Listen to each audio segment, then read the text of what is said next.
So I have been changing my routine the last couple of months here and there, but habitually falling back into the old routine, trying to get something new. This is not a New Year's resolution because I don't believe in them. I've discussed why in a number of videos. Maybe some of those videos have been deleted. Other videos have pointed out why certain dysfunctional people will probably try New Year's resolution and fail by January the 14th. Anyway, regardless, during lockdown, like the nasty side of COVID, there's me communicating with a friend via the internet. What can we do to occupy our minds? So, to occupy our minds, we got together and done this project, Exploring Minds project. You never saw Jerry via camera. Jerry's a very private individual. He might help with this again, returning with writing up articles. He was going to help with the health blog, but he's been a bit too busy with things himself. And myself, well, ironically, doing the health blog, number one, my health hasn't been too good this year anyway.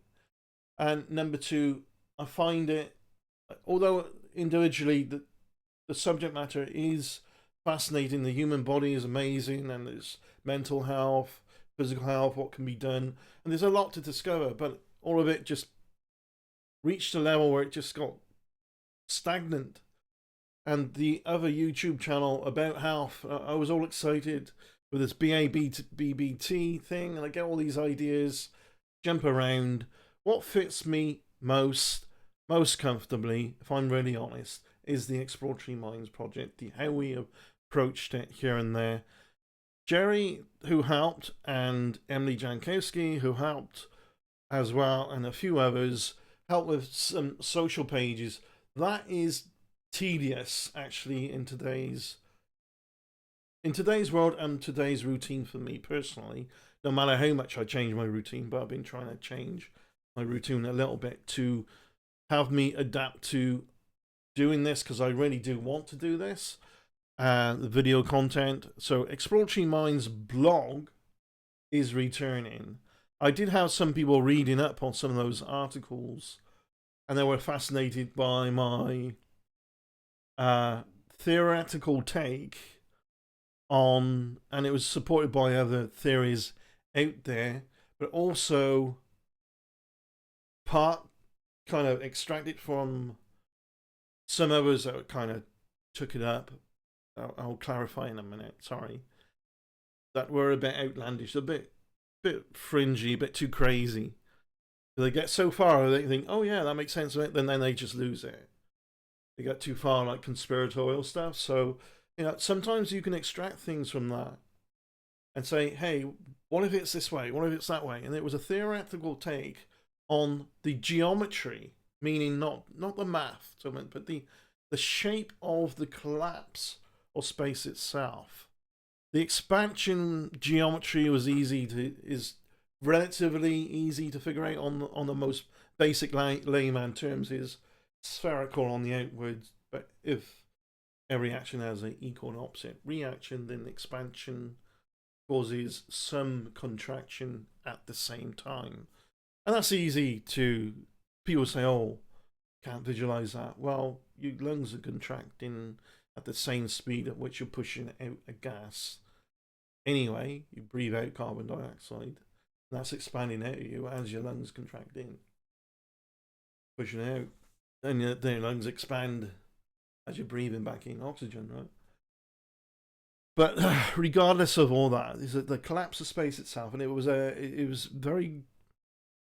it's very simple, simple and nuanced, and complicated and not complicated, both at the same time, because there's many assumptions on starting a perspective like it, and people think, "Oh yeah, universe expanding then contracting." No, that's not what I said, and it's completely way away from what I was trying to articulate.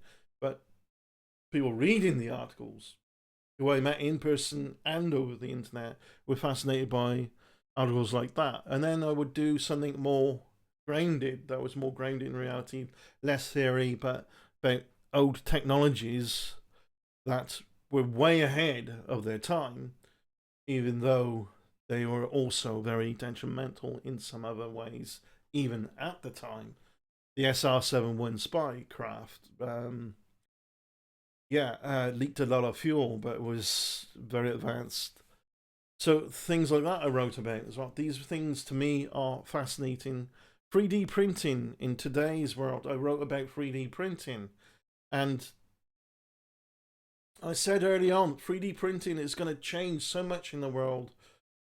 Um, if there's, especially if there's enough to fund it, put the finances into it, the money into it.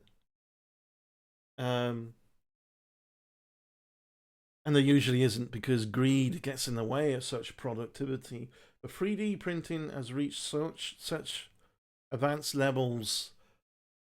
The super advanced levels are not getting enough funds, but the 3D printing, like biological material now, so it's fascinating to me. And these are some of the things I've been writing about and making new videos about. And so it was back then, it went through many different iterations. ExploratoryMinds.com, ExploratoryMinds.net, InfoJuice.com, or Informed Poster was the social pages, which again, that's amazing software that we used, and we was praised for the tweaks we had, is because it was open source software.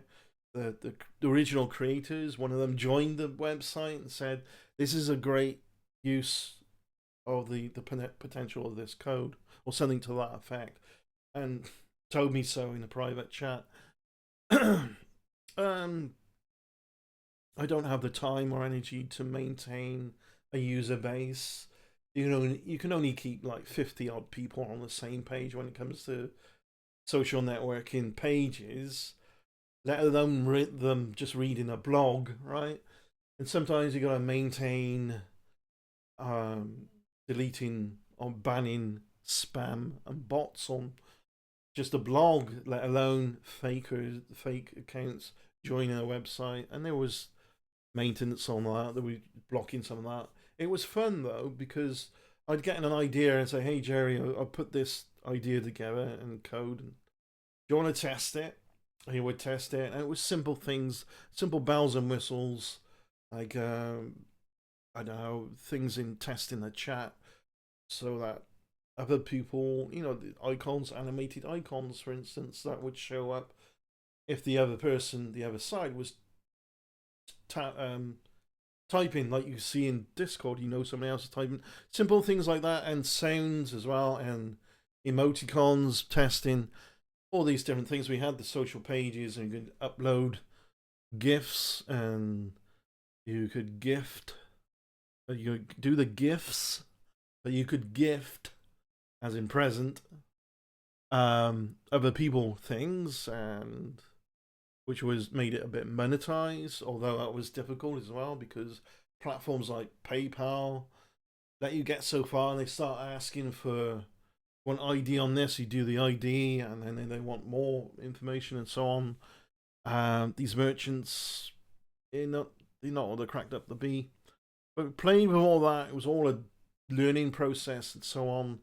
It was fun, educational, and I just lost the plot after a while. It's just I had an identity crisis. Nothing felt like it fit it right, but I was tired of some of the things that we did, because I was struggling here and there. So I did the health blog, and I got bored with that. We're going back to the best, I think, that we can do with the Exploratory Minds project. Still using that. It feels like it's me much more than anything else I've tried online. And for a while, I'll joke about it. It's like, literally, it was like an identity crisis for a while. But it's coming back. There's a lot of ideas in the pipeline. Jerry, I believe, is going to be helping again. At the moment, he's really busy with work, but so are we all. and he said, "Oh, he might test like I put things on CodePen. He might have a look at it and elaborate on it." CodePen, by the way, if you want to edit things for whatever it is, a landing page or whatever, is great because it's an open source platform where you can fork some of your code and have somebody else use it or whatever. This is go and have a look at CodePen, codepen.com. Was it .io? .io, I think. Oh, both of them might be the same thing. You can get merch as well. You get t-shirts with CodePen. The whole thing was interesting to me to do, and certainly occupying for me during lockdown and looking at the communities here and there, learning about more about other people's aspects on critical thinking, um, context to clarify all these very important points that I've been having to use during this analysis of this idiot Aaron Costello, for instance. And I literally feel like I made new neural connections there while the other ones like fucked off and died and said, "Oh, I'm not dealing with this." You know, it was like a coping mechanism to rewire my brain to analyze such garbage. That was just, hey, pay attention to this nothing in great detail, is what Aaron tries to do to you. It's like, and you stall and stutter, and your brain shudders and malfunctions, not because she's coming out with anything intelligent, but because she's coming out with something less than intelligent than a freaking slug might come out with. You know? I don't know. I'm just trying to think of a metaphor. Because this woman just sat there with all this bullshit, an hour and 12 minutes of a video that I analysed to basically say anything to the equivalent of, I got nothing, I miss my tools that I manipulate, but she said I miss my friends. But nah, she doesn't have friends. She has nobody, nothing. She's an empty shell of any former potential that she might ever have had. Doesn't take responsibility for a damn thing. So, hope you enjoyed the teaser. Sporty Mind's coming back. And just in process of getting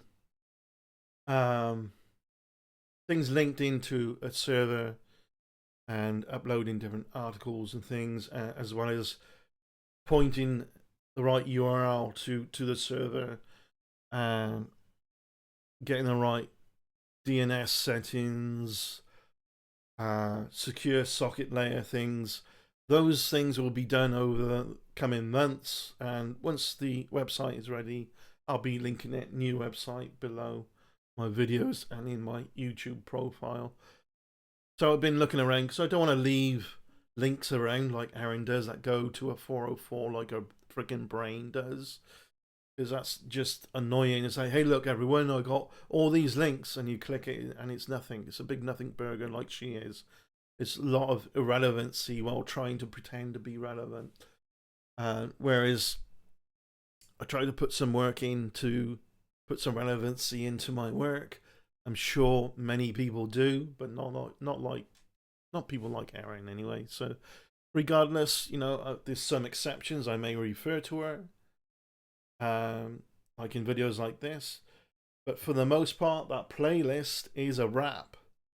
Merry Christmas, everyone. That's wrapped up for you to see how much, you know, perhaps people, I'm sure you get it, but this underlines how I just kept, the reason for me just keep repeating to everyone, Aaron is fake through and through. Everything she does is fake. There's something not fake going on underneath. Something that she won't fix. Something that she won't admit to. And things that she runs away from. That's something that's really going on. Real.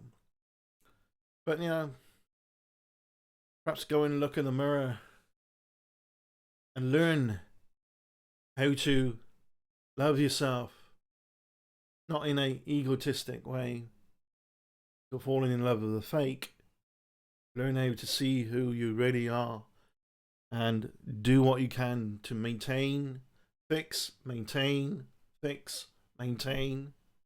And fix bits, maintain bits, fix bits on top of what's been fixed, maintain that fix, and so on, and build a real person. But I don't think Erin's capable of that. She's got the only time she's going to be capable of it, because she's this far gone, is when she's absolutely crushed via her own stupidity. You think, I mean, really, really rock bottom. Absolutely no hope whatsoever. Not even a micron of hope. Then she might have some self realization. But otherwise, it's always somebody else's fault. You can't help this bitch. And I got no charity for it. It's like, you done it to yourself, so get out the fucking way and let us progress. And that's what I've done, just she's in the package. Merry Christmas, and we can progress. That's not like I've held back anything I've been trying to work on, because a number of this has been worked on in the background anyway.